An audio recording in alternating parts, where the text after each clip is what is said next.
ความรักมันบ่เคยให้ความสมหวังกับไผดอกเด้อซึ่งพวกเขาบ่เข้าถึงความจริงของชีวิตเข้าถึงความจริงของธรรมชาติเขามีแต่ความหลอกลวงแล้วก็หลงตัวเองแต่ว่าความรักมันไม่เคยให้ความสมหวังกับใครความรักความใคร่สามารถทำได้ทุกอย่างฆ่าคนก็ได้ฆ่าสัตว์ก็ได้ลักของก็ได้กินเหล้าเมายาก็ได้ความรักนี่ฆ่าตัวเองก็ได้ฆ่าผู้อื่นก็ได้เห็นบ่แม่พวกเฮาที่พากันเวียนว่ายตายเกิดมากที่สุดก็เพราะว่าความรักใคร่ความยินดีความพอใจในรูปร่างลักษณะท่าทางบุคคลที่รักที่ใคร่ที่อยากที่พอใจรูปร่างลักษณะของบุคคลนี่แหละเป็นต้นแรก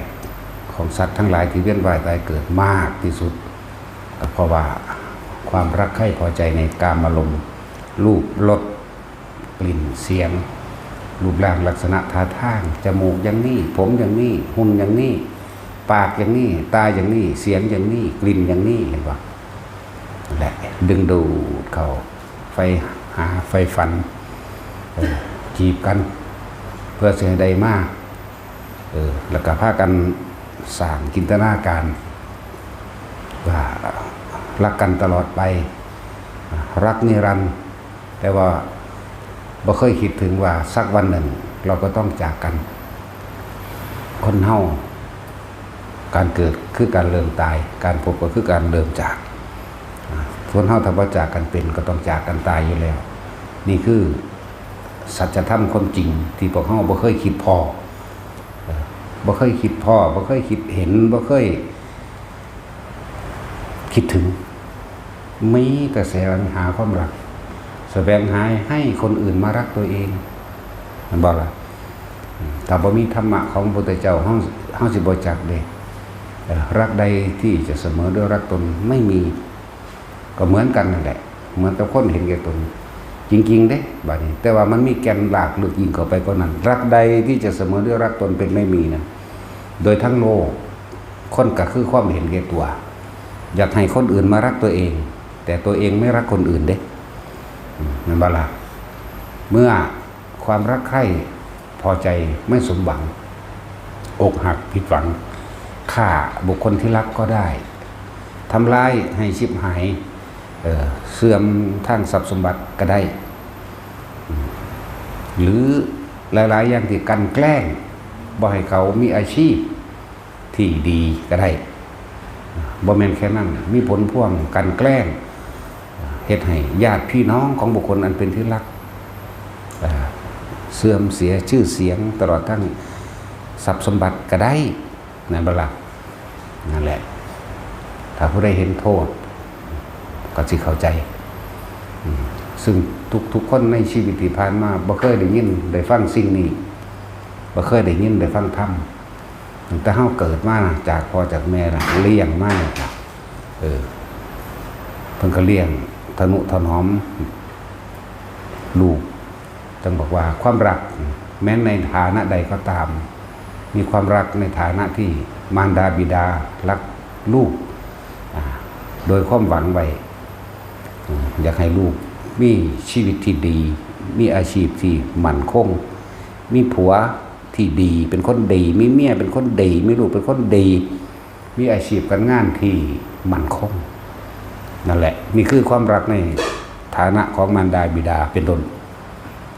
เป็นลักษณะนี้อยู่แล้ว จึงเฝ้าทนุถนอมบัดนี้โดย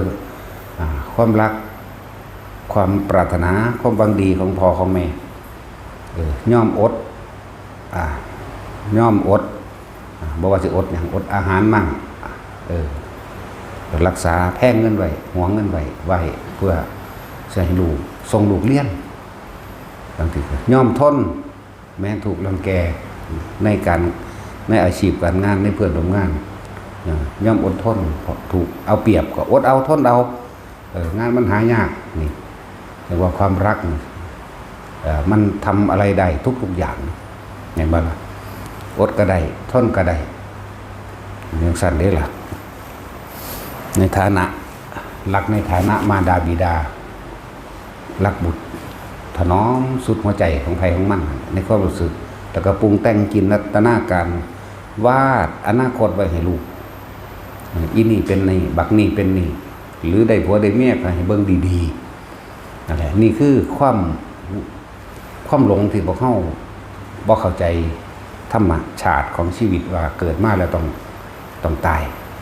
บางคนก็ส่งลูกเรียนไปในระดับหนึ่งบางคนลูกตายในระดับอายุว่าท่านถึง7 ปี10 ปี20 ปีตายก่อนก็มีในขณะที่เรียนปริญญาอยู่ตายก่อนก็มีจบปริญญามือรับปริญญาตายก็มีบางคนก็ได้ทำงานแต่ว่างานเมื่อแรกตายก็มีบาละทำงานไปปี2 ปีตายก็มีหรือถูกกันแกล้งหรือไปกันแกล้งเขาจนเป็นเรื่องเป็นความก็มีนั่นแหละแล้วก็จึงบอกว่าแม้นรักในฐานะมารดาบิดารักบุตรแต่ว่าความรักนั้นก็ไม่ได้เคยให้ความสมหวังกับใครนั้นความรักของมารดาบิดาจะไปว่าหยังกับความรักของหนุ่มสาวนี่บ่ล่ะความรักของหนุ่มสาวที่เคยจินตนาการวาดฝันไปเราจะอยู่ด้วยกันตลอดไปแต่ว่าไม่เคยคิดถึงความแก่เห็นบ่ตะกี้เขาบ่เคยคิดถึงว่าเราจะแก่เราจะชราเราจะเจ็บเราจะป่วยเราจะพัดพรากจากสิ่งที่รักเราจะเป็นทุกข์จากการทำมาหากินบ่เคยคิดพอเด้นั่นบ่คิดแต่ว่าสิอยู่น้ำกันแล้วก็มีความสุขร่วมกันไปนั่นมานี่ไปเที่ยวนั่นไปเที่ยวนี่จินตนาการไปบ่เคยคิดถึงว่าเฮาจะต้องเจ็บไข้ได้ป่วยรวมกันบ่เคยคิดถึงว่าเฮาจะต้องสร้างฐานะครอบครัวรวมกันไม่เป็นแบบนั้นเข้าใจบ่ดังสั้นแหละคือต้องเข้าใจตัวเองเด้สิถามเข้าใจตัวเองบ่ไม่เป็นแบบนั้นบ่ได้เคยคิดสร้างอนาคตไว้ดอกจนว่าเริ่มอยากมีความเป็นอิสระบางคนก็อยู่ในครอบครัวบางคนก็ไปเป็นไผ่ในครอบครัวปู่ย่าบางคนก็มาเป็นเขยในครอบครัวของพ่อตาแม่ยายเห็นบ่ล่ะต่อมาก็รู้สึกว่าบ่เป็นอิสระในการอยู่น้ำกันในการเสพกามเสพรวมรักกันมีความคิดแดกออกมาเดี๋ยวนี้เริ่มทำการทำงานได้อดได้ทนเข้าใจบ่ล่ะอยากเป็นอิสระนั่นแหละอยากเป็นอิสระในความรักความใคร่กันซึ่งกันและกันแหละเริ่มจากออกมาเริ่มมีสิ่งที่กระทบกระทั่งซึ่งกันและกันบางคนพ่อตาแม่ยายปู่ย่าจังสิก็เริ่มกระแหนความนั้นความนี้ได้อดได้ทนได้นี่คือเฮาบ่เห็นโทษของต่างๆแต่ว่าแม้นว่าอยู่น้ำกันไปเลยทนน้ำกันไปเลยก็เอาทนไปแต่ก็บ่เคยคิดถึงว่าสักวันหนึ่งเราจะต้องป่วยและตายจากกันเด้บ่เคยคิดถึงผู้คนเป็นหนุ่มมีกำลังอยู่ตอนนั้นบ่ได้คิดถึงสิ่งนี้ดอกเนาะแต่เจ็บใครได้ป่วยมากก็โทษสิ่งอื่นพุ่นเด้บ่ได้โทษตัวเองบ่ได้โทษตัวเองนั่นแหละทีนี้ในระหว่างบางคนจะทนพ่อเฒ่าแม่เฒ่าพ่อตาแม่ยายไม่ได้ทะเลาะเบาะแวงกันกับเมียเจ้าของเองแต่อย่าว่าล่ะลืมคำว่ารักไว้แล้วว่าเราจะอยู่ด้วยกันชั่วฟ้าดินสลายนี่บ่ได้คิดเด้ว่าเจ้าของสิตายนั่นมีแต่คิดว่าฟ้าดินสิตายเนาะเราจะอยู่ร่วมกันตลอดไปอีกบางคนกับเราจะอยู่ด้วยกันทุกภพทุกชาติตั้งสิจะมีนั่นแล้วมันมีแต่แนวนั้นแต่บ่มีธรรมะอย่าลืมพวกเจ้าแยกแยะบ่เป็นก็แล้วกันอยู่น้ำกันตลอดไปจินตนาการปัญหาเอารถจักรคันเนาะเฮาเอานั่นเนาะเฮาอันนี้เนาะเฮาเนาะหารวมกันบัดนี้ในความอยากได้รถอยากได้สิ่งที่อำนวยความสะดวกให้ตนอยากสร้างครอบครัวไปอยู่เฉพาะตนเองทีนี้ก็ขอพ่อขอแม่ปู่ย่าตาผู้เมียก็บอกจะบอกก็พอเจ้าแหน่แม่เจ้าแหน่แม่นว่าล่ะปูกับยาสำหรับพวกไผ่ไปอยู่แบบนั้นบัดนี้แต่ผู้ไปอยู่กับพ่อเฒ่าแม่เฒ่าหรือตาพ่อตาแม่ยายนี่ก็ก็บอก เจ้าบอกก็พ่อเจ้าแน่แม่เจ้าแน่อยากได้นั่นอยากได้นี่อยากเป็นนั่นเป็นนี่อยากเอาอันนั้นอยากเอาอันนี้เด้แล้วบ่ได้ดังใจก็เกิดพวกกับเมียก็ทะเลาะทุ่มเถียงกันเองแม้ว่าทุ่มเถียงก็เถียงกับพ่อตาแม่ยายหรือปู่กับย่านั่นแหละแต่ใช่ว่าหลักเถียงสั่นพิษกันเถียงกันเลิกกันไปก็มีนี่คือสิ่งที่เฮาบ่รู้นะบางคนก็อยู่รอดมาจนถึงทุกมื้อนี้สร้างตัวเองได้อดเอาทนเอาแม่นบ่ล่ะอดทนอดทนอยู่กับพ่อตาแม่ยายอดทนอยู่กับปู่กับย่านี่จนสร้างตัวเองออกมาได้นะเมื่อมาอยู่เฉพาะตนเองแล้วก็ทะเลาะกันก็มีกันนั่นแล้วหลายอย่างที่พวกเฮาบ่รู้ผิดหลักนะครับผิดรักผิดร้ายความรักเป็นความร้ายก็ได้สร้างก็ได้ทำลายก็ได้นี่พวกเฮาถือธรรมชาติปิดบังเพราะว่าเฮาบ่สะสมธรรมชาติเฮาบ่สะสมธรรมะแต่ละมือแต่ละเว้นอยู่นำกันเล่งคิดหาเงินหางานบางที่ผัวก็คุ้มเมียให้ไปเฮ็ดบางที่เมียบางคนเมียคุ้มผัวไปเฮ็ดแบบนั้นแบบนี้แล้วก็เปรียบเทียบเบิ่งแน่ผู้นั้นผู้นี้คือผัวเขานั่นแหละแต่ผู้เมียว่าก็ดีผู้นั้นผู้นี้เขาคือมันแท้เขาไปหันไปนี่เขาคือเฮ็ดอันนั้นเขาคือได้มันได้นี่แท้พระเจ้าเฮ็ดหยังก็บ่เป็นเนาะเนี่ยกระแทกแดกดันกันไปเรื่อยไปเลยก็ก้องๆแก๊งๆทะเลาะเบาะแว้งกันไปบางคนก็ติดเหล้าบางคนก็ติดยาบางคนก็ติดการพนันสารพัดเอามามูลมั่งที่บุญญาตายายแบ่งปันมาให้ขายเล่นเลิกล่ากันไปแล้วก็โทษเด็กโทษผู้อื่นเบิดบ่เคยโทษตัวเองนะนั่นแหละบางคนก็เป็นลูกกำพร้าไปเนาะพ่อแม่เลิกกันลูกกำพร้าพ่อแม่เสพยาติดยาเสพติดหรือเลิกกันเพราะเหตุโดยการพนันบ่มีนั่นเลิกเด็กไปเด็กน้อยก็สร้างก็เส้นไปเลยนี่แหละความรักคือความร้ายอยากบอกล่ะจึงบอกว่าความรักนั่นมันไม่เคยให้ความสมหวังกับใครดอกบ่มีทางความสมหวังคือเฮาตั้งเอาไว้ในขณะที่รักกันเป็นผัวเป็นเมียกันอยู่นี่จีบกันอยู่นี่จินตนาการไปสิอยู่นำกันตลอดไปชั่วฟ้าดินสลายแม่นบ่คุยกันนุ่งนิ่งนุ่งนิ่งยังก็สวยงามเบิดในโลกนี่เพราะว่ามาท่านได้ทุกข์ยากลำบากนำกันจะได้บ้านหลังง่ายๆแบบนี้ก็แค่อยู่ในคิดจินตนาการนั่นเองเนาะจะได้รถแบบนั้นจะได้ไปเที่ยวหันไปเที่ยวนี่คิดจินตนาการไปสารพัดที่ไปนี่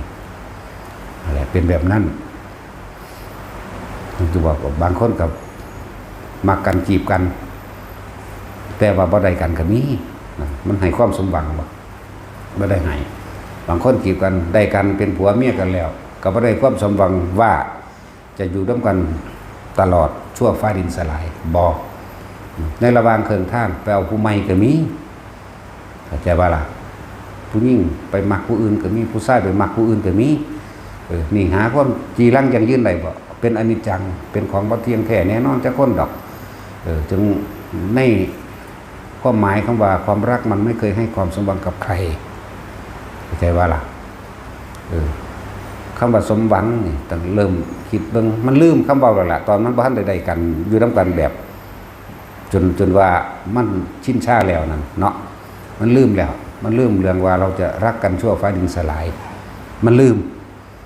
มีแต่จินตนาการเท่านั้นโลกนี่สวยงามผู้ใดเว้าหยังก็ยิ้มก็หัว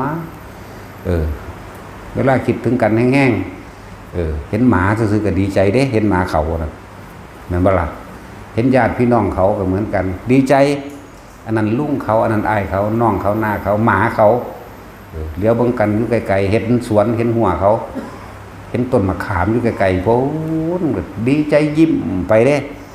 ภาพหน้าของเขาก็ลอยมายิ้มจีบกันกระนุ้งกระนิ่งบัดมาอยู่น้ำกันแล้วเป็นต้องได้บัดนั่นแหละพูดถึงว่าความรักมันไม่เคยให้ความสมหวังกับใครที่พวกเขาหลงกันอยู่สารวัตรพากันเที่ยวเป็นไหวแต่เกิดเรื่องเดียวนี่เด้นักสุดนะเรื่องนี้จากว่าละนั่นแหละทั้งว่า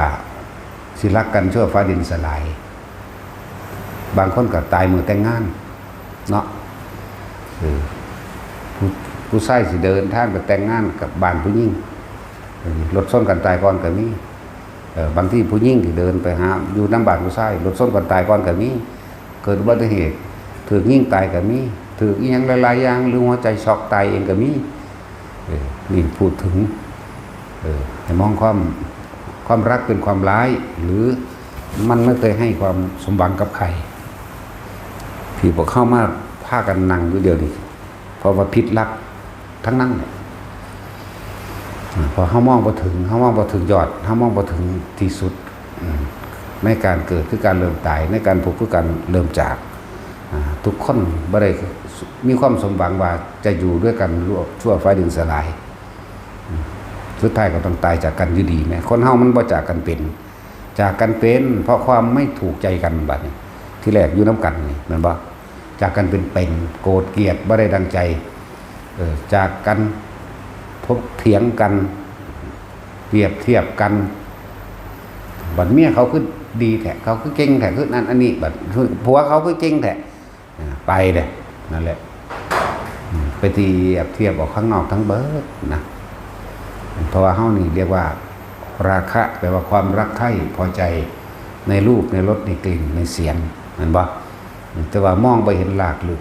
นะแต่เฮาเปลี่ยนความรักเปลี่ยนความร้ายกลายเป็นเมตตาแต่ว่ายากนักหนาที่สิคู่คนที่สิมีหลากลึกของคำว่าเมตตาเป็นพื้นฐานทิ่มกันบ่ได้มันมีอยู่สิ่งหนึ่งคือคนที่มีธรรมะเท่านั้นพยายามประคับประคองกันหาทางออกโดยธรรมะนี่เองนั่นแหละถ้าเฮารักใครจริงๆสักคนหนึ่งหรือรักจริงทุกคนนั่นแหละถ้าเขามาสู่แดนแห่งธรรมให้มาฟังอริยสัจสี่ความเกิดเป็นทุกข์แก่เป็นทุกข์เกิดเป็นทุกข์พัดพรากจากสิ่งที่รักเป็นทุกข์สิ่งใดไม่ได้ดังใจเป็นทุกข์ความตายเป็นทุกข์สาเหตุแห่งความทุกข์ทั้งหลายคือความอยากได้ดังใจมันก็สิเข้าใจในธรรมชาติที่มันบ่ได้ดังใจเขาว่าธรรมชาติมันเป็นเช่นนั้นคือมันมีความเกิดเป็นธรรมดามีความตั้งอยู่เป็นธรรมดามีความเปลี่ยนแปลงเป็นธรรมดามีความแตกดับและตายจากกันเป็นธรรมดานี่แหละจึงบอกว่ามันบ่ให้ความสมหวังกับไผดอกวิธีดับทุกข์มีอยู่มรรคมีองค์8ถ้าเฮาเข้าใจธรรมชาติตามความเป็นจริงแล้วทุกสิ่งทุกอย่างไม่ว่าสุขไม่ว่าทุกข์เราเป็นผู้สร้างเองเราเป็นผู้ทำเองแล้วก็ต้องออกเองสองคนคู่ตัวผัวเมียคุยกันเรื่องธรรมะแต่ว่าอยู่ด้วยกันโดยราคะแหละแต่ว่ากับเมตตาเป็นพื้นฐานเอาไว้จากบอกว่าถ้าไผมีความรักกันจริงๆแหละจงพาบุคคลอันเป็นที่รักแสวงหาธรรมะแสวงหาแล้วก็เข้าใจลึกซึ้งถึงความจริงของสัจธรรมความจริงเกิดแล้วต้องแก่ต้องเจ็บต้องตายความจริงความพัดพรากจากสิ่งที่รักเป็นธรรมดาความจริงใครสักคนที่เรารักบันใดบันหนึ่งไม่คนใดคนหนึ่งก็ต้องตายจากล่ากันจะต้องกับผ้ากันอย่าเนินซ่าอย่ารอเวลาให้มันเถ่ามันไปอยากมันมาอยากแล้วที่จะมีความเป็นนุ่มเป็นสาวเรื่องนะบ่ท่านเอกแกชราถึงขันนั้นก็คิดได้เลยครับพาบุคคลอันเป็นที่รักมาฟังทำผ้าเขาน้อมนำกันเข้าไปเข้าใจความจริงบ่มีผู้ใดคิดบ่มีผู้ใดคาดกันแน่ใดเด่นว่าสิตายเมื่อไหร่บ่มีผู้ใดคิดว่าสิตายจากกันเด้ตั้งแต่เริ่มใหม่ก็ตามเท่าก็ตามแต่อยู่น้ำกันอยู่หันมีก็เถียงกันงองแงเรื่องนั้นเรื่องนี้อยู่น้ำกันอยู่ก็ดีเห็นบ่ล่ะแกชราเพียงใดก็สั่งยังหวงกันอยู่เด้ไปเมืองใดอื่นไกลแน่บ่ได้อีห่านี่มึงมักผู้เบาบ่แม่นบ่ล่ะนั่นแล้วแนมตั้งแต่เขาเนาะแต่ว่าพูดเมียเท่าก็ดีบ่เบิ่งชาติแต่ของว่าเด้เท่าสิตายหรอกนั่นมีตะเกียงกันเด้เนาะใช่คำว่าความสมหวังอันที่หนึ่งที่ทุกคนตั้งใจไว้ในความรักรักกันเหมือนหนุ่มสาวตลอดไปเข้าใจบ่นี่คือแต่ของจับไม่แก่ไม่ชราเลยเหมือนกับเจ้าของจับไม่ป่วยเหมือนกับเจ้าของไม่ตาย จึงบอกว่าเราจะรักกันชั่วฟ้าดินสลายรักนิรันดรเห็นปะนี่คำว่าความสมหวังของคนมันไปตั้งหวังไว้มองนี้แหละบ่ได้คิดถึงความเหน็ดเหนื่อยเมื่อยล้าในการทำมาหากินบ่ได้คิดถึงความป่วยบ่ได้คิดถึงความตายบ่คิดถึงแน่นอนทุกคนเป็นแนวนั้นแม่นบ่ล่ะนั่นแล้วเว้นไว้ถ้าผู้มีธรรมะสิบ่เป็นแนวนั้นเขาสิมีอันหนึ่งรองรับของเขาไว้นั่นแหละเป็นเรื่องจริงของทุกคนที่ผ่านมาเบิดทุกคนนี่นั้นฟังอยู่ทั่วโลกบ่ว่าแต่อยู่ในนี่ทั่วโลกเหมือนกันทั้งหมดแม้เทวดาก็สร้างเหมือนกันกิเลสเดียวกันตัณหาเดียวกันปรารถนาเดียวกันนะเทวดามันก็ต้องตายจากกันเหมือนกันเห็นบ่ล่ะสั้นแล้วพวกเขาเคยเกิดเป็นว่าบรรทุกยางหรอเด้สิเป็นเจ้าฟ้ามหาจักรพรรดิสิเป็นพระราชาเมืองต่างๆเกิดเป็นพรหมเป็นเทวดาเกิดเป็นหมูหมากาไก่เกิดเป็นหวกเกิดเป็นกบเกิดเป็นเขียดขี้เข็บแมงงอดงูตะขาบเกิดเป็นมาเบิดแล้วจักว่าล่ะ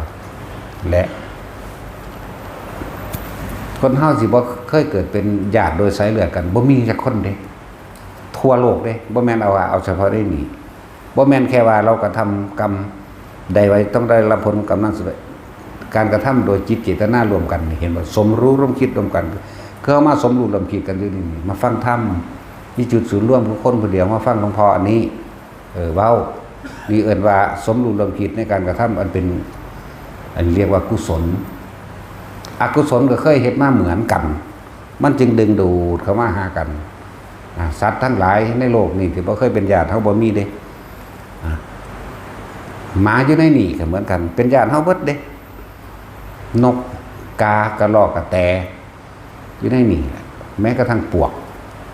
ที่พวกเฮาบ่ค่อยสนใจมันเนาะเป็นมาทั้งเบิดแล้วนั่นแหละก็เพราะว่าหยังความรักความใคร่ความพอใจในรูปในรสในกลิ่นในเสียงรูปรสกลิ่นเสียงจึงเป็นเสบียงแห่งทุกข์ไปในภายภาคหน้าทุกหาที่สิ้นที่สุดไม่ได้ทุกเกิดทุกเกิดขึ้นแล้วก็ทุกกระดับไปอีกทุกก็เกิดขึ้นอีกทุกกระดับไปอีกเสียมันไปสุขเดี๋ยวมันบ่มีเด้ใจว่าล่ะมันมีดอก ตกนรกกับตกมาแล้วน้ำกันนรกทุกหลุมอเวกีก็สร้างไล่มาหอดของมันเบาก็ตามนำกันเบิดเป็นเหมือนกันเบิดสัตว์เดรัจฉานทุกนี้ก็เป็นมาเคยเป็นมานำกันเบิดนั่นแหละให้มองถึงสัจธรรมความจริงคือบัดนี้แต่ตอนนี้ขณะนี้พระพุทธเจ้าตรัสรู้แล้วพระพุทธเจ้าอุบัติขึ้นมาแล้ว 2,000 กว่าปีแล้วเฮาคือบ่ใส่ใจตัวเองเพราะว่าตะกี้เฮารักผู้อื่นด้วยความหลงในรูปหลงในรสหลงในกลิ่นหลงในเสียงเห็นบ่ตอนนี้หันมาลองรักตัวเองจริงๆเบิ่งดูถ้าเฮารักตัวเองจริงๆแล้วก็เราจะไม่ทำร้ายใครเลยในบัดถ้าเรารักตัวเองอย่างไรอยากให้ตัวเองพ้นทุกข์อย่างไรเนาะเฮาก็ต้องนำบุคคลอันเป็นที่รักของเรากันเข้าสู่หนทางแห่งธรรมเข้าสู่สัมมาทิฏฐิเข้าสู่มรรคมีองค์8น้อมนำชักจูงเหมือนกันกับตอนที่เฮาอยากได้อยากรวยเนี่ยเฮาไปทำงานถูกเขารังแกข่มเหงเอาเปรียบเฮาก็อดเอาเฮาก็เพียรพยายามที่สิหาเอาจนว่ามันได้เงินแม้นที่ถูกหักค่าแรงหรือถูกกันแกล้งหลายอย่างก็ยังอดเอาจนสร้างบ้านก็ได้สร้างมีรถมีเงินก็ได้แต่ธรรมะนี่เฮาเป็นหยังคือบ่เฮ็ดคือเฮาหาเงินเนาะตั้งแต่เฮาหางานทำงานตื่นขึ้นปั๊บเฮาไปถึงงานเลยเด้มื้อนี้สิเฮ็ดนี่มื้อนี้สิเฮ็ดนี่งานได้ก็สร้างคนเคยขายของก็เตรียมของขายเห็นบ่เตรียมของขายมองหันบางนี้ลูกค้าตำหนิว่าจังซี่เฮาทุกคนสิปรับปรุงแบบนี้เนาะเอาอันนี้เขานิยมแบบนี้กับสรรหาของอันนี้มาขายคนขายของคนเฮ็ดสวนปรับปรุงนั่นปรับปรุงนี่ก็คิดไปนำงานนั่นแหละเห็นบ่ซั่นคนเฮ็ดหน้าถึงฤดูทำหน้าก็ปรับปรุงหน้าแต่ละมื้อแต่ละเว้นตั้งแต่ตื่นขึ้นจนเท่านอนรับคิดสารพัดแต่สิปรับปรุง เพื่อให้มันได้มาซึ่งทรัพย์สมบัติที่เจ้าของปรารถนาเข้าใจว่าล่ะเฮ็ดอยู่จังซั่นคนขับรถไถนารับจ้างบางหันบางนี้ก็ยังคิดไปผู้นั้นผู้นี้โอ้ผู้นั้นจ่ายเงินยากบ่ไปนี่ก็ยังคิดอยู่แม่นบ่ล่ะผู้นั้นจ่ายเงินยากผู้นี้เวลาไปท่วงแต่ละทีปานกูเป็นขอทานด่ากูสั่นกูบ่ไปเนี่ยก็ยังคิดบ่ล่ะไผมีอาชีพได้ก็คิดกับอาชีพนั้นตลอดลองเอาธรรมะมาประดับความคิดเจ้าของมึงรู้บัดนี้เฮ็ดคือจังเฮาหาเงินหางานโหแต่เฮาปฏิบัติธรรมคิดถึงธรรมเหมือนกับเฮาตอนมักเบามักเสาใหม่ๆนี่บรรลุเบิดแม่นบ่มันจ่ออยู่ว่าซั่นเด้แม่นบ่ล่ะบรรลุอีหลีบ่แม่นบ่บรรลุคือจังเฮาตอนจีบสาวนี่คิดหาคำเว้าคิดหาแนวสิไปฝากแม่นบ่คิดหาคำเว้านั่นนี่เห็นพี่น้องเขาซื่อๆก็ยิ้มดีใจในตระกูลเขานั่นแหละเนาะเห็นหมาเขาก็ดีใจธรรมดาแม้กระทั่งว่ายินเขาเว้าเรื่องคนเฮามักนั่นก็ดีใจเด้อยากเข้าไปถามสารทุกข์สุขดิบโดดเด้เนาะแล้วลองเอาธรรมะมาเฮ็ดแบบนั้นเบิ่งดูมันบรรลุละปานนี่แม่นบ่ล่ะลองคิดถึงลมหายใจกับคิดถึงผู้สาวผู้บ่าวเนี่ยลองเบิ่งดูมันบรรลุแล้วเพราะว่าผู้ใดคิดถึงอย่างต่อเนื่อง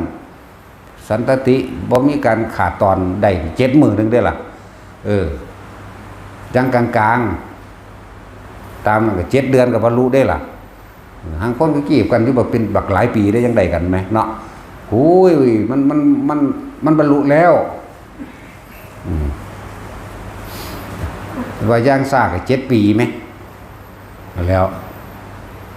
โอ้ยเสือจะหอด7 ปีกูบรรลุแมงตั้ง10 มื้อแรกมันเลยเว้ยมันคิดถึงคือผู้คิดถึงผู้สาวนี่ไหม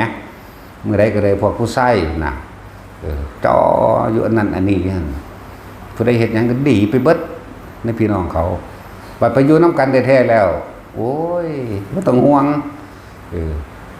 ตั้งแต่กี้ก็โอ้ยเขารบน้อมดีขึ้นยังนี่ดอกอ้ายเขาอ้ายผู้สาวอ้ายผู้เบานี่คือเนาะ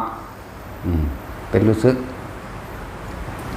มียังที่อยากเอาให้อยากซอยเหลือเนาะบัดไปอยู่น้ำกันแล้วเป็นตาสั่งคือยังนี่บักลุ่งนั่นก็เลยบักหน้าน่ะอีหน้าน่ะก็ดีอีอาวน่ะก็ดีแม่นบ่ล่ะความนั่นความนี่อยากทำลายกันเด้แม่นบ่ล่ะตอนบ่ทันได้อยู่ร่วมกันดีเบิดญาติห่างๆกูก็ดีอยากว่าล่ะว่าแต่เห็นเขาต้นไม้อยู่กลางทุ่งนาก็สวยงามเด้ว่าธรรมดาเด้เนาะเป็นความจริงทั้งนั้นที่ทุกคนผ่านมาเนี่ยปัดมาได้กันแล้วก็งมเศร้าหาอยู่หากินจนลืมตายไปก็ดีเนาะเห็นแก่ตัวไปก็ดีแต่ความรักมันบังตาทั้งสั้นแล้วเฮาคิดว่าเฮาได้กับคนนี้แล้วเฮาสิพ่อเฮาสิมีความสมหวังเฮาสิไม่แก่เราจะไม่เจ็บเราจะไม่ป่วยเราจะไม่ทุกข์และเราจะไม่ตายเราจะไม่พลาดจากกันมีจะคนบ่มีนี่แหละจึงบอกว่าความรักมันไม่เคยให้ความสมหวังกับใครแม้จะรักในฐานะใดก็ตามรักในฐานะมารดาบิดารักลูกถนอมลูกดุจดังดวงตาของตนก็ตามแต่เขาก็ไม่ได้เป็นไปดังที่เราคิดแล้วความรักหนุ่มสาวมันก็ได้เป็นไปดังที่เราคิดเด้บาสัตมันไม่ได้เคยให้ความสมหวังกับไผรักกันแล้วเอาผู้อยู่น้ำกันแล้วแกชราเก็บไข้ได้ป่วยตายจากกันสมหวังอยู่บ่ล่ะงมเศร้ายังเกี่ยวกับการทำมาหากินจนหมดลืมตายไปก็ดีเนาะเห็นแก่ตัว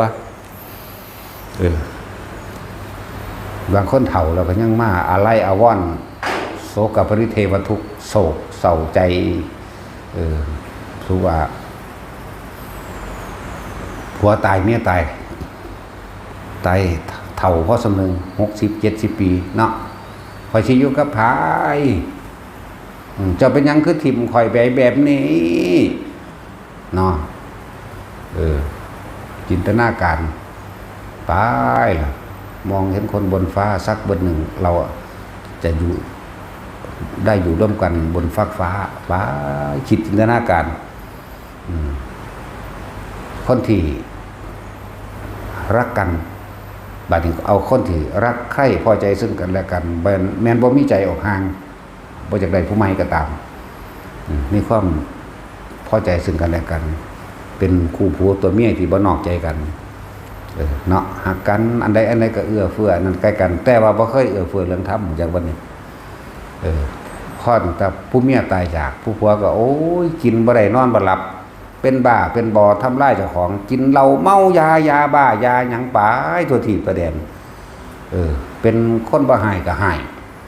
เพราะหยังคิดฮอดเมียตายจากแม่นว่าซั่นอยู่บ่ได้นอนบ่หลับเมาเหล้ามาแล้วก็เพ้อไปได้บัดนี้เพ้อฝันไปเจ้าคือมาทิ่มข่อยจังซี่พุ่มบัมพุ่มพำอยู่คนเดียวนั่นแหละเป็นประสันแบบนี้ก็มีเพราะว่าอย่างพวกเจ้าบ่ได้มีธรรมะในหัวใจเลยบ่มีความจริงในหัวใจเจ้าเลยมีแต่ความโศกเศร้ากับบุคคลอันเป็นที่รักแล้วก็ฟังบางรุ่นในความรักให้พวกเจ้าสมหวังมันเขาก็ยังตายจากเจ้าใดพวกผู้ยิ่งกันพอผู้ผัวตายปะก็เหมือนกันไปให้ไปหน้าน้ำกันต้องนั่งภาพแห่งความทรงจำความรู้สึกดีๆที่มีน้ำกันเว้าหยอกกันไปนำทางบัดนี้ผัวตายบัดนี้โอ้ยเจ้าคือมาทิ่มข่อยไว้กลางทางจังซี่เขาสิอยู่กับไผเคยฟังเพลงนํกันเคยฟังหมอลำนํกันว่าถ้าเขาเปิดเพลงเปิดหมอลำมานั่นขึ้นเว้อขึ้นให้ไปนำทางให้น้ำเฮือนก็ให้กลางคนหลายๆก็สร้างกูก็ให้ห้องแมงซั่นแหละไผใครจะไม่รู้ความทุกข์ของเราเข้าใจบ่ล่ะมันบ่ย้ายบ่ใสแล้วก็ย้ายยังอีกผู้นึงย่าหยังวะย่าต้องงวดมาว่ามื้อนี่ย่าต้องงวดจังสี่เนี่ยเว้ยจ้าเนี่ยล่ะเว้ยจังเป็นตาหักนะข่อยนี่จังหักเจ้าอีหลีเด้คือบอกให้ข่อยนี่หักเจ้าจริงๆไม่จักว่าล่ะจุดหมายเดียวคือเจ้าไปนิพพานเท่านั้นเด้นี่คือความรักของข่อยคือจักว่านี่เขาบ่ให้เจ้ามาทุกข์นำข่อยดอกทั้งสั้นแล้ว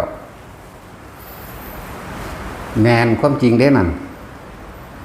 หนีจากบ้านจากเมืองมาทางสุรินทร์ศรีสะเกษมาอยู่น้ำผัว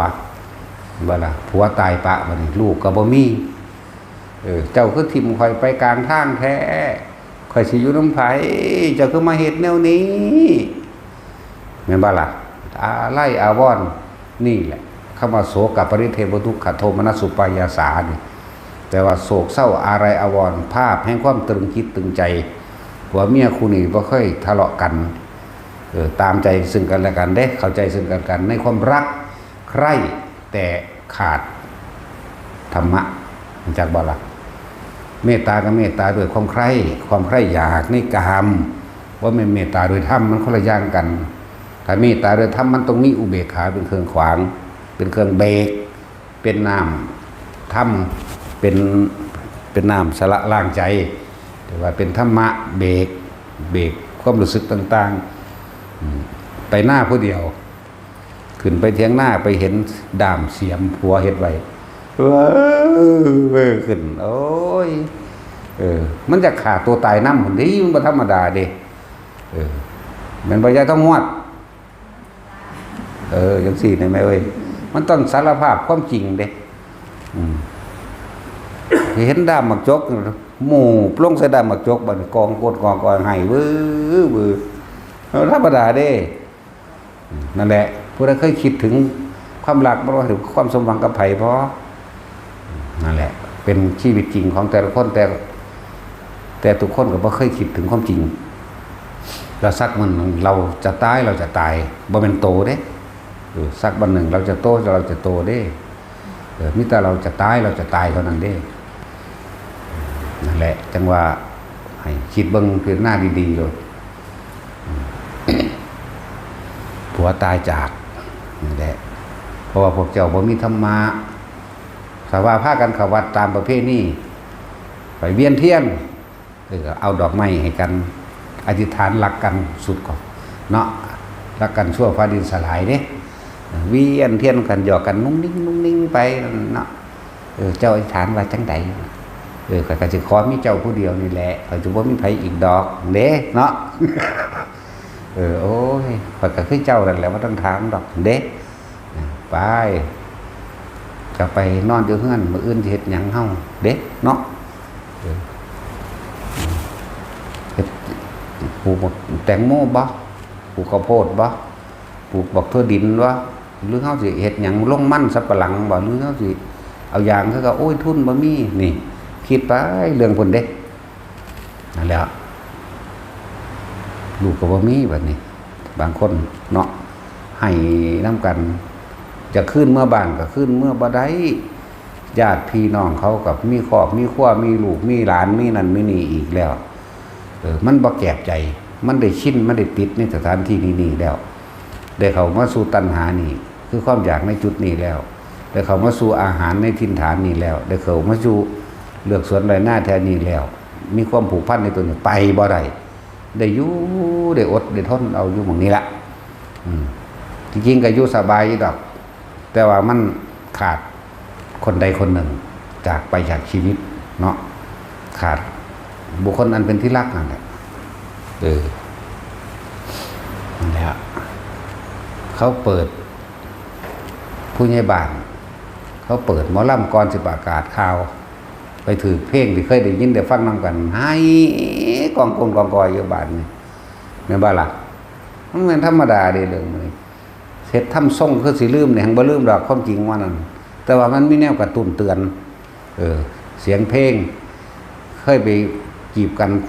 เบิ่งหมอลำนำกันหรือฟังเพลงนำกันหรือเบิ่งหนังเบิ่งละครนำกันแม้กระทั่งเคยไปรับจ้างนำกันกับอีกครูนึงตะกี้ไปนำกันเป็นครูเนาะบัดนี้เห็นเขาสองผัวเมียนั่นไปคู่กัน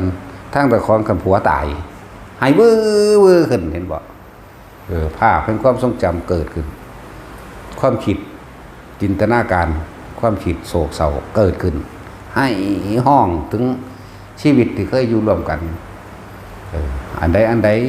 บ่เคยได้ตักน้ำก็ได้ตักตะเก้าก็มีแต่ผัวเอาให้เอาขึ้นให้เห็นบ่ล่ะจังซั่นเด้บัดนี้เคยตำแก้วเคยตำบักฮงเพิ่นมักรสชาตินั่นเพิ่นมักอาหารแบบนี้มักป่นแบบนี้ตะกี้ลวกผักให้เล่ากินแบบนี้อมหอยให้แบบนี้อันนี้แนวเรามักแนวเราอยากเด้มันธรรมดาเด้จังซั่นบ่ล่ะบัดนั่นแหละจึงบอกว่าความรักมันบ่เคยเห็นความสมหวังกับไผดอกนะบางคู่ก็เลิกกันก่อนหลายๆเหตุสาเหตุที่มันเลิกเพราะมันขาดรากลึกแห่งความเมตตาแห่งความกรุณาแห่งความมุทิตาแห่งอุเบกขาขาดรากลึกเมตตาพรหมวิหาร4นี่แต่ถ้าพระพุทธเจ้าบ่ตรัสรู้บ่เกิดขึ้นเฮาก็บ่ฮู้ดอกแนวมันนี่ขนาดเพิ่นตรัสรู้มานานแล้วเฮาก็บ่สนอีกเนาะส่วนมากมีแต่คนทุกข์หลังจากมาเห็นธรรมนี่อยากบ่มีแต่คนอกหักมีแต่คนผิดหวังบางคนไปทำบุญทำทานมองหันมองนี้โดยทั้งสองผัวเมียไปน้ำกันแต่มีความหวังเด้ว่าพระอนันต์สิดลบันดาลโชคลาภวาสนาให้ร่ำให้รวยเฮ็ดไปเฮ็ดมาเขาก็หลอกเอาเงินเดี๋ยวเขาก็เอาอันนั้นอันนี้มาขายให้เอาหนังมาป่องมาแก้วกุมารทองสาริกาลินหมาอันนั้นอันนี้ก็บูชาไปสารพัดก็บ่ได้แล้วเอิ้นว่าอกหักผิดหวังจากสิ่งที่หวังในลาภหวังในยศหวังในทรัพย์สมบัติต่างๆคิดว่าสิ่งศักดิ์สิทธิ์เล่านั่นดลบันดาลให้เข้าไปน้ำวัดน้ำว่าบางหันบางนี้พวกเดรัจฉีปลอมบวชเดรัจฉานวิชาเขาขายให้บางที่ถูกการแกล้งทางธุรกิจไปถือหมอดูเขาท่วงเขาก็ตัวให้ไปรดน้ำมนต์บางหันรดน้ำมนต์บางนี้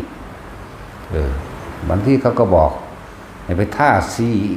สีเฮือนใหม่แก้เคราะห์สะเดาะกรรมไปตัวไปนะบ้าล่ะเงินก็เบิดลงบางคนก็ถือลูกไปเป็นหนี้เป็นสินมาให้เห็นบ่ล่ะ ได้ใส่หนี้ใส่สินเขาจนตัวเองกับจนเบิดบ่มีหม่องไปมันธรรมดาได้แนวมันนี่ความรักในฐานะลูกก็อยากให้ลูกดีนั่นละมันก็เลยเฮ็ดจังได๋สั่นกินบ่กืนบ่ได้คายบ่ออกทิ่มก็บ่ได้เนาะลูกว่าเด้นั่นแหละความรักเข้าใจว่าล่ะนี่มันก็เกิดจากความรักนี่แหละแต่พวกเจ้าบ่เข้าใจรักใครพอใจในรูปในรสในเสียงมันบ่ถึงหม่องนี้มันบ่ล่ะมันเกิดจากคน2คนซะก่อนบัดนี้ห่วงจึงเกิดขึ้นมาผูกข้อไว้ที่หลังเลยบัดนี้ผูกข้อผูกคอผูกแขนลักตึงเอาไว้ทิ่มก็บ่ได้กินบ่ได้ค่ายก็บ่ออกจังซี่แล้วนั่นแหละเกิดจากความรักเบิดความรักของเฮานี่สมหวังบ่สิแค่มีแค่คน2คนบ่เฒ่าบ่แก่นี่อยู่นำกันไปตลอดนี่เข้าใจว่าล่ะบ่มีความทุกข์อีหยังจักอย่างเนาะคิดว่าสิอยู่จังซี่นั่นน่ะตามความจริงแล้วบ่แม่นติบางคนก็ไปอยู่น้ำปูน้ำยาบางคนก็ไปอยู่น้ำพ่อเฒ่าแม่เฒ่าลื่นพ่อตาแม่ยายทั้งหลายนั่นว่าซั่นก็เกิดเหตุการณ์ต่างๆหลายอะไรอย่างที่ทุกคนประสบมาเองด้วยตัวเองนั่นแหละบางคนก็หลายๆอย่างนั่นแหละบางคนก็เกิดมาเป็นลูกกำพร้ามั่งบ่กำพร้ามั่ง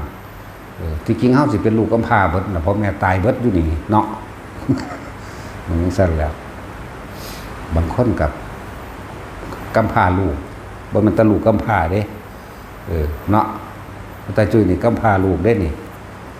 อยู่น้ำกันจนเฒ่าเต็มเสพเบิดแล้วก็บ่มีลูกแม่นบ่ซั่นพอแต่ได้ยินฟังธรรมรู้สึกว่าเป็นบุญของเราแล้วแม่นบ่ซั่นบ่มีห่วงต่อไปแต่อยู่2คนก็เป็นหนี้เท่าได้ล้านแม่นบ่ซั่นตึงหาไปสแตกยังก็ดอบ่คิดพอบ่เนาะสิว่ามีลูกนี่หลายล้านกว่านี้อีกแม่นบ่ล่ะนั่นแหละมีแต่ความอยากหาทรัพย์สมบัติต่างๆมาบำรุงบำเรออารมณ์กามของตัวเองเบิดน่ะไผก็ดีมันบ่ได้คิดถึงอย่างอื่นดอกนาแล้วตอนแรกก็เป็นทั้งสั้นแหละไผก็ดีตอนที่จีบกันใหม่ๆมีแต่กินแต่หน้าการไปในทางดีเที่ยวทะเลน้ำกันหรือสิไปเที่ยวเมืองนอกปารีสเนาะเป็นได้มึงรีดปลาบ่บัดนี่ใช่แล้วต้องบอกว่าคนเฮามันประสบทุกข์เป็นอันมากล่ะมันจังหันมาทางนี้ยากนักหนาที่คนที่รวยหรือมีความสมหวังในครอบครัวลูกก็ดีเศรษฐกิจตัวเองในครอบครัวก็ดียังก็ดีแต่ว่าสิเขามาหาธรรมนี่ยากมากเด้นั่นแหละผู้สังสมด้วยบุญโดยกุศลหรือสิว่าอีกอย่างหนึ่งคนทั้งหลายเหล่านั้นเขามีรากลึกโดยเมตตาโดยความรักของเขาทั้งคู่ผัวเมียกันมีรากลึกแห่งเมตตาเป็นเครื่องรองรับที่เขาสั่งสมมานำกันผัวก็รวยเมียก็รวยสั้นแล้วพระมหากัสสปะกับพระนางภัตตกาภิราณีเขาเจ้าก็เกิดพบใดศาสตร์ใดเจอกันตลอดเป็นผัวเป็นเมียกันมาตลอดเลยต้องสั้นแหละพ่อแต่แม่นบ่มีพุทธศาสนาเกิดก็ทำบุญกับพระเจกมั่งทำบุญกับหมู่ฤาษีชีพให้ผู้ทรงศีลทรงธรรมทรงชาติมั่งเด้เฮ้ไปอยู่จังสั่นนั่นแหละเขาเจ้าก็เป็นผัวเป็นเมียกันมาตลอดเด้บ่ค่อยพัดภาคเด้แต่เขาเจ้ามีเมตตาซึ่งกันและกันเป็นเครื่องรองรับแม้นก็มีคาถาบริวารก็บ่ได้ทำลายคาถาบริวารเด้นั้นมีสัตว์เลี้ยงก็บ่ได้ไปทำลายประหัตประหารหรือขายทาสบ่เป็นแบบนั้นบ่แลกเปลี่ยนซื้อขายเหมือนหมู่เด้เพราะเขาเจ้ารักตัวเองจึงไม่ทำลายผู้อื่นทาสทั้งหลายแล้วนั้นก็บ่อยากหนีเด้เพราะว่าเขาดีเป็นบ่ล่ะเขาเจ้าดีนั่นแหละไหลมาจนเท่าศาสตร์ปัจจุบันนี้ก็ไม่เป็นพระมหากัสสปะกับพระนางภัตตกาภิราณีบ่2มหาเศรษฐีมีทรัพย์สมบัติผู้ละ80 โกฏหลังจากเลี้ยงพ่อเลี้ยงแม่ตายแล้ว2ผัวเมียนี่ออกบวชนี่ยากคืออย่างนี้ได้แนวสิเนาะนั่นทั้งมีความกตัญญูพระเมตตาก็น่ามุตาอุเบกขามันมีฝังจิตฝังใจมาแล้วพอเขาเจ้าบ่ทิ่มถ้ำบางศาสตร์อยู่นำเป็นผัวเมียกันบ่นอนนำกันเลยก็มีเนาะ เป็นไปได้ยังบ่ล่ะวัวท่านติแต่งแมงแล้วกูก็ฟาดแมงก้อนที่กูนี่ได้แล้วกูก็หนีไปกูไม่คือเก่าเด้เนาะเพราะถ้ากูได้แล้ว ยังสั้นได้หลายคนซุมือนี่เห็นบ่สัตว์อันนี้เขาเจ้าพ่อแม่จับแต่งงานแต่ว่าก็ยังบ่ท่านเดินมาอยู่น้ำกันวันอยู่คนละเมืองจังได้ก็ว่าเป็นครูตัวพ่อเมียกันแล้วละเห็นบ่นี่แต่ขอบำรุงเลี้ยงมารดาบิดาของไผของมันซะก่อนผัวกับเมียก็เข้าใจกันเพราะเขาเจ้าบ่ได้กระสันในกามว่าจะว่าเขาเจ้ามีเมตตากรุณามุทิตาอุเบกขาเป็นเครื่องรองรับเพราะตามารดาบิดาทั้งนั้นตายมารดาทั้งนั้นตายเขาเจ้าก็มาอยู่ร่วมกันร่วมธาตุมาอยู่ร่วมกันนั่นนี่จังซี่บางชาติที่เป็นฤาษีนี่หรือเป็นพ่อเป็นแม่ของสุวรรณสามจะไปสุวรรณสามพ่อแม่ตายเบิดแล้วมาบวชเป็นมาอยู่ร่วมกันแล้วแบ่งทรัพย์สมบัติให้ขาทาสบริวารทอกันเบิดทั้งผัวทั้งเมียนั่นแหละแล้วมาอยู่ร่วมกันแต่บ่นอนร่วมกันแม่นแต่งงานในมือแรกมันก็สร้างเขาเจ้าสิมีดอกไม้มากั้นไว้ดอกบัวของใครเหี่ยวคนนั้นมีกามราคะเกิดขึ้นมันบ่เหี่ยวที่มันบ่มีจักคนนั่นสัจจะเข้าใจบ่นี่สัจจะเด้นั่นสัจจะในใจของแต่ละคนบ่เหี่ยวจักคนเลยก็จะเข้าสิอยู่นำกันเฮ็ดเฮาสิอยู่เฮ็ดหยังเนาะครับไปบำเพ็ญศีลธรรมดีกว่าก็ไปล่ะนั่นซั่นแล้วผู้เทวดาคิดมาบำเพ็ญศีลธรรมนำกันมาทรงชาติเจริญชาติหรือบำเพ็ญบารมีนำกันนั่นแหละต่อมาก็พระอินทร์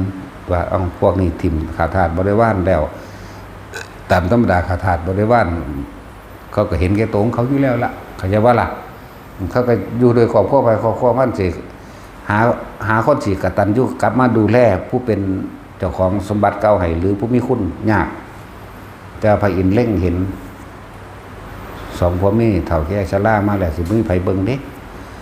แต่ว่าสองผัวเมียนี่เป็นผู้มีชาติกลางกันนิวรณ์ใดดีบ่มีกามเขาจะว่าล่ะเฮ็ดจังได๋น้อก็เลยต้องหาวิธีพระอินทร์ก็เลยแปลงลงมาแปลงเป็นพรหมนั่นแหละมาต่อไปในการหันหน้าท่านทั้งสองสิมีความลำบากอยากให้เอากันซะอยากให้ได้ลูกซะบอกบ่ได้บ่มีอารมณ์ทางนี้นั่นบ่มีเลยเขาเจ้าทรงชาติเข้าใจว่านี่มันขามนิวรณ์หาได้บ่ได้ทรงชาติกษัตริย์ก็เฮ็ดจังได๋น้อนั่นเอ้ากษัตริย์ขอให้ท่านฤาษีนี่เอามือไปแตะบ่แตะต้องกันอีกต่างหากเอามือไปแตะท้องซื่อกันเลยทองได้สุวรรณสามมานั่นเรื่องราวจึงมาเป็นแบบนี้สุวรรณสามกับพระพุทธเจ้าเฮาในสมัยนี้นี่เพิ่นก็เคยเกิดเป็นพ่อเป็นแม่ของพระพุทธเจ้าเห็นบ่ซั่นล่ะสองคนนี่ร่วมสุขร่วมสุขร่วมทุกข์นำกันมาเรื่อยๆแต่ว่ามีเมตตากรุณามุทิตาอุเบกขาเป็นเครื่องอยู่เห็นบ่ล่ะซั่นล่ะเป็นเครื่องอยู่เลยมาเท่าซุมื้อนี้มาเป็นภกัสสปะปิภริมานพชื่อเพิ่นนั่นน่ะนั่นภัตตกาปิราณีมาอยู่ร่วมกันเพราะแต่พ่อแม่ตายแบ่งทรัพย์สมบัติให้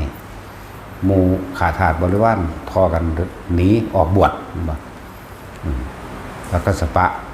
เดินทางหาพระพุทธเจ้าบางทีมือกับบรรลุช่วงภัตตกาปิราณีนั่นไปสู่เดรัจฉีโดนเติบเพราะตอนนั้นภิกษุณีบ่ทันเกิดก็เลยไปหลงทางผิดอยู่จักเล็กจักน้อยเพราะบุพกรรมเก่าเคยเฮ็ดมาก็เลยไปหลงทางผิดในจักน้อยบ่โดนดอก 7-8 ปีพุ่นละจังมีภิกสำนักภิกษุณีเกิดขึ้นแล้วจึงเดินทางมาพี่ก็เขาเจ้ามีของเก่าอยู่แล้วก็บรรลุข้าวเดียวนะนั่นแหละความหลักของแต่ละคนเด้อถ้าพวกเจ้าฮักผู้ใดผู้หนึ่งจริงๆแล้วล่ะพวกเจ้าพาเขาเจ้ามาฟังธรรมพามาปฏิบัติธรรมแต่ว่าบ่จำเป็นต้องคุ้มต้องบังคับค่อยๆจะว่าค่อยๆปรึกษากันเว้าความจริงของชีวิตเฮาสิหาจิตไปฮอดไสฮึลูกก็ใหญ่พ่อนั่นนี่แหละเนาะให้เขาเลี้ยงตัวเองซะเนาะ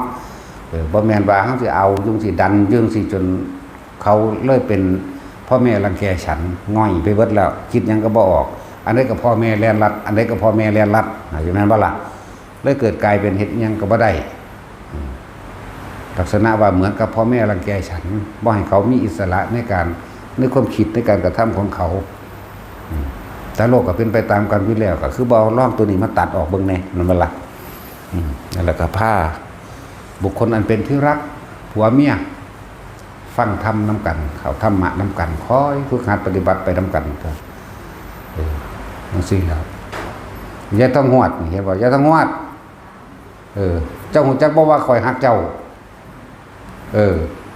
คอยบ่ให้เจ้ามาเกิดเด้ความรักของคอยนี่จักบ่ล่ะเจ้าจงหักตัวเองเด้อเมื่อคอยก็หักเจ้าแล้วเจ้าก็ต้องหักตัวเองจักว่าล่ะอยู่กับลมหายใจจนเท่าตายเจ้าบ่มาดอกถ้าเจ้าเฮ็ดจังซั่นใดเจ้าเห็นแล้วตัวเจ้าเองหังรู้สึกเองยิ่งกว่าคอยเว้าอีกเนาะตอนพวกเจ้าตายไปหน้ากันบ่เป็นอันเฮ็ดไปหน้าเด้ขั้นหน้ามองใดมันขาดก็ให้อยู่หั่นล่ะโอ้ยเฒ่าเอ้ยตั้งแต่กี้เจ้าอยู่เนี่ยมันบ่เป็นจังซี่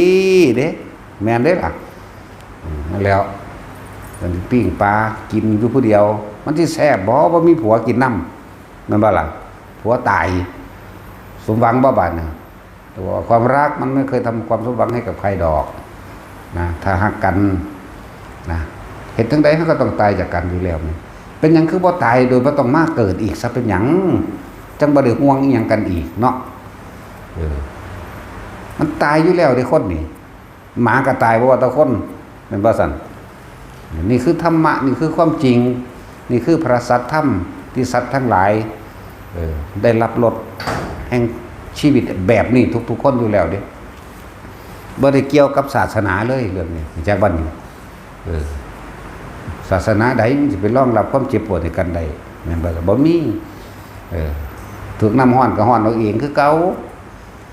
ไฟของศาสนาอื่นมันบ่ร้อนดอกนั่นว่าล่ะร้อนคือกันเกิดตอนนั้นศาสนาใดก็เวลามันสิเอากันมันก็แนวนี้คือกันตัวมันก็ปรารถนาความใคร่ในรูปในรสได้กินในเสียงเหมือนกันตัวนั่นบ่ล่ะได้ลูกมาแล้วก็ห่วงลูกคือกันนี่แหละหาอยู่หากินกับบำรุงบำเรอครอบครัวให้ร่ำให้รวยคือกันนี่แหละเป็นสั่นตัวว่าสุดท้ายก็เก็บก็ปวดก็ป่วยก็ตายเหมือนกันแม้แต่สัตว์เดรัจฉานมันบ่ได้มีศาสนาตามที่เฮาเข้าใจนั่นมันก็เก็บไข้ได้ป่วยเหมือนกันมันก็พลาดพลาดจากสิ่งที่รักเหมือนกันขนาดหมาแท้ๆเอาลูกมันไปมันก็ยังไห้นำงัวควายเฮาเห็นนำถนนหนทางหรือตลาดตะลี่ที่เฮาเห็นนั่นน่ะดึงพรากลูกออกจากกันให้น้ำห้องง้ออยู่นั่นน่ะเป็นภาษาสารพัดเหมือนกันไม่ต่างกันเลยอยากบ่ล่ะบ่ต่างกันดอกอันเดียวกันเบิดเลยนี่ธรรมะเป็นแบบนี้เป็นความจริงเสมอกันถ้าผู้ใดมีความรักกับพาบุคคลอันเป็นที่รักเข้ามาฝึกเข้ามาหัดเข้ามาฟังเฮาสิตายโดยความบ่ต้องเข้าใจว่าเนี่ยเฮาสิตายโดยความบ่ต้องห่วงเพราะเขาก็มีทางของเขาก็มีทางสว่างของเขามีทางเดินของเขาเฮาได้แค่เป็นแต่เพียงผู้แนะนำเท่านั้นเห็นป่ะนั่นแหละถ้าฮักเจ้าของจริงๆก็จะทำลายผู้อื่นถ้ารักในบุคคลที่รักถ้ารักใครพอใจในกามในรูปในรสเป็นเสียงแต่ขอให้กามนั้นจงเป็นกามคุณ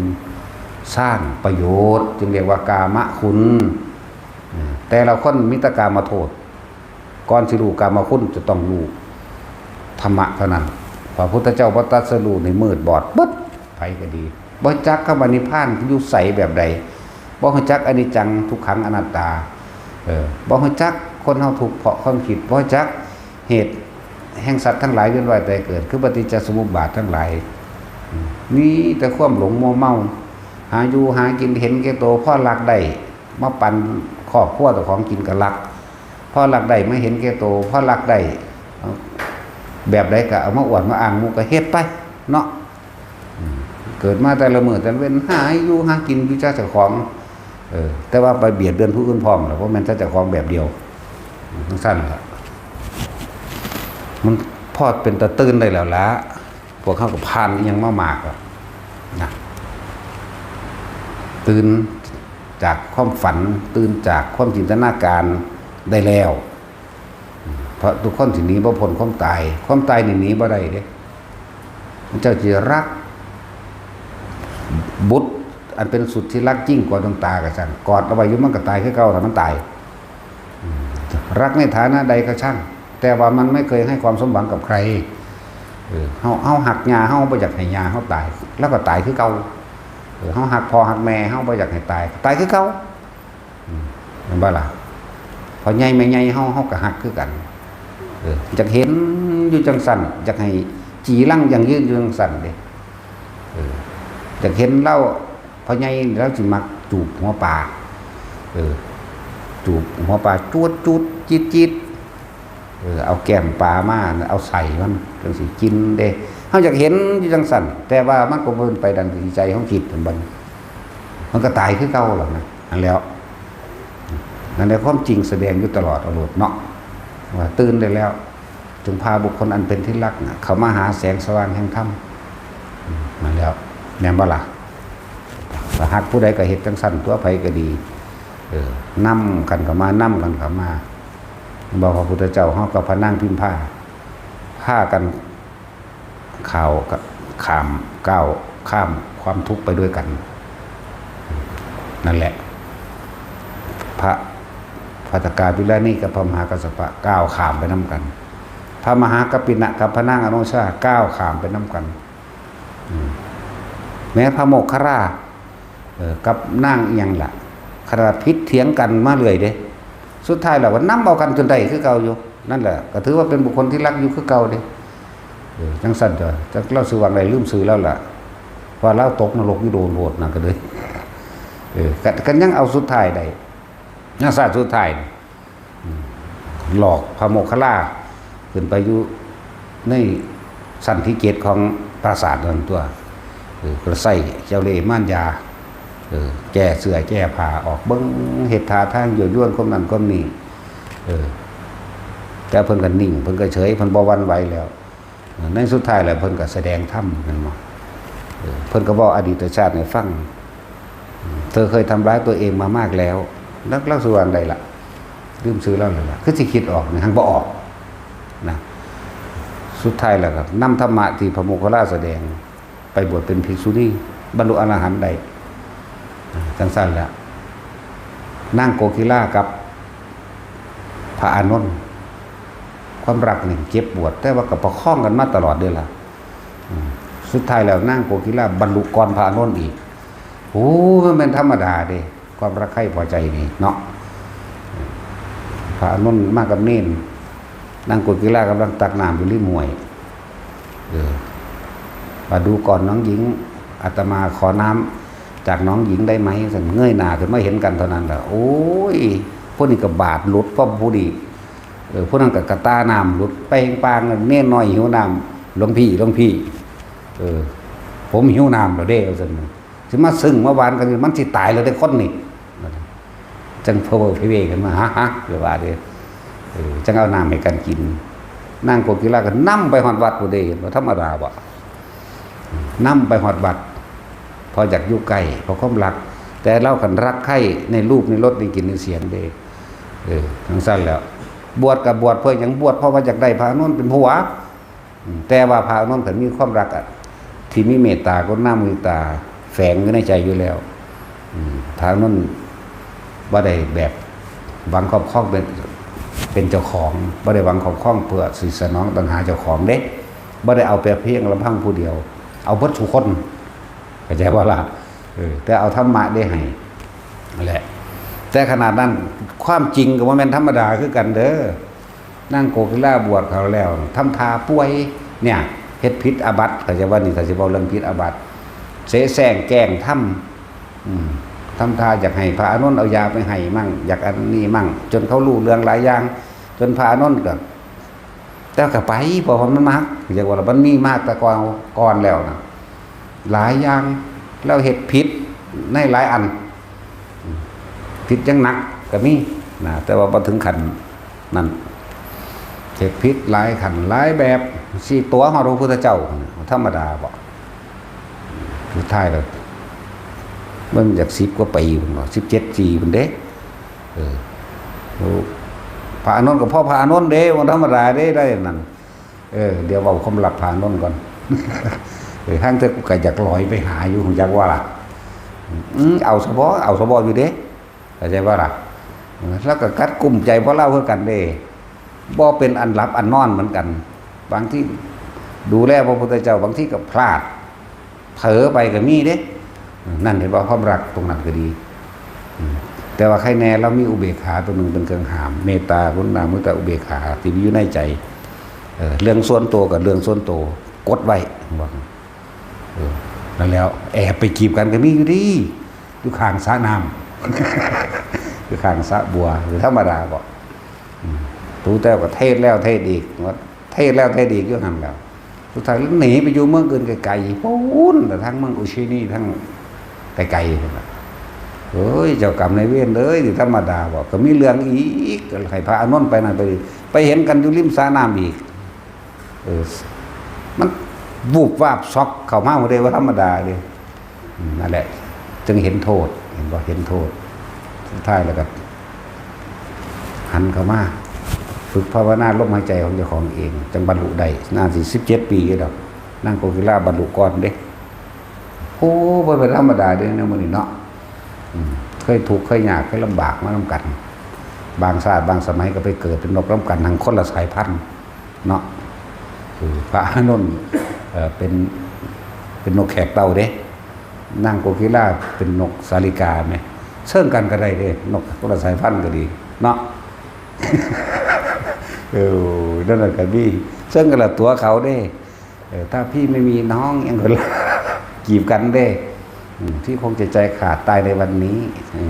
ถ้าอย่างนั้นท่านพี่จะทำเช่นไรก็ได้ก็ขยับเข้ามาใกล้ๆหน่อยสิว่าเด้เนาะนู่นเนี่ยนกเขากรูจักว่าจักแล้วก็บาปตื่มอีกได้เล่ากันเลยว่าธรรมดาเด้ไปตัวเอาความลับเขาไหมในสมัยพระมโหสถนั่นแหละเมืองจุลนีพมทัตกับวิเทหราชไปตัวเอาความลับเขาเด่นจนเป็นเสื่องเขาเสื่องเขาก็ทำทาที่บันแล้วก็เว้าเรื่องให้เขาเห็นใจตั้งแต่ตัวเขาเด้ถ้าพี่ไม่กลับไปวันนี้ยังว่าไปนั่นแหละบินนี้จากเขาที่ถ้ารอดพี่ไม่เกิน7 วันพี่จะกลับมาหาน้องหญิงว่าเด้นกจีบกันบินไปที่10 มื้อก็บ่มา11 มื้อบ่มาโกกีฬากันใจตายสักทีนั่นธรรมดาบ่ได้ก็เป็นทั้งสั้นอีกนั่นแหละความรักมันไม่เคยให้ความสมหวังกับใครเอาฮะพี่จะน่าเห็นโทษมันเด้อเห็นโทษเด้มันจึงจะเห็นธรรมความจริงของชีวิตเฮาเองเห็นโทษของความรักนี่ความรักใครความพอใจนี่ฆ่าก็ได้เข้าใจว่าล่ะฆ่าคนที่รักก็ได้ฆ่าตัวเองก็ได้ฆ่าคนอื่นก็ได้ปล้นจี้ข่มเหงผู้อื่นก็ได้เนาะนะว่าล่ะซะแล้วถ้าพวกเจ้าบ่อยากทุกข์บ่อยากหยังก็กลับมาสู่ลมหายใจเจ้าของเด้อเนาะสมทานตายแล้ว